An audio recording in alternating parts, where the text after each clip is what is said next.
श्री राधा मदन मोहनजी अशी सुंदर अशी मूर्ती या ठिकाणी बसवण्यात आलेली आहे व या मंदिराचं जे आज लोकार्पण आहे ते पंतप्रधान नरेंद्र मोदी यांच्या हस्ते होणार आहे व या कार्यक्रमास उपमुख्यमंत्री एकनाथ शिंदे व तसेच अजित पवार व मुख्यमंत्री देवेंद्र फडणवीस हे देखील उपस्थित राहणार आहे। खरं तर खारघरमधील 9 एकर जागेवरती ह्या मंदिराची स्थापना करण्यात आलेली आहे। आपण पाहतोय की पूर्ण मंदिराचा जो गाभारा आहे तो पूर्ण आकर्षक अशा फुलांच्या सजावटीनुसार हा सजवण्यात आलेला आहे व विशेष म्हणजे श्री राधा मदन मोहनजी यांची जी मूर्ती आहे ती एकदम सुबक या ठिकाणी आपणास पाहायला मिळत आहे व आपण पाहतोय की असंख्य भाविक या ठिकाणी सध्या आलेले आहेत।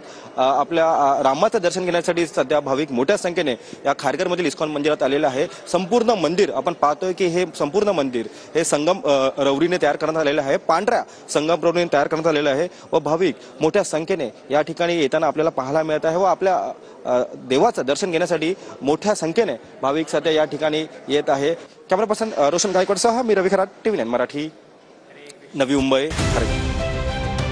पंतप्रधान नरेंद्र मोदी इस्कॉन मंदिराचं लोकार्पण करणार। इस्कॉन मंदिराचा परिसर अंदाजे 9 एकर इतका आहे।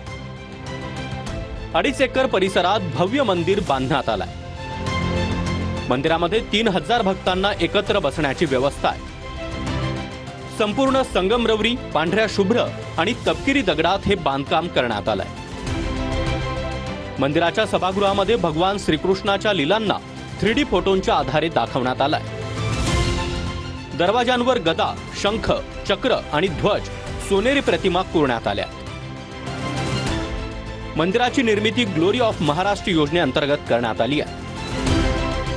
मंदिराच्या उभारणीसाठी 200 ते 300 कोटींचा खर्च आलाय।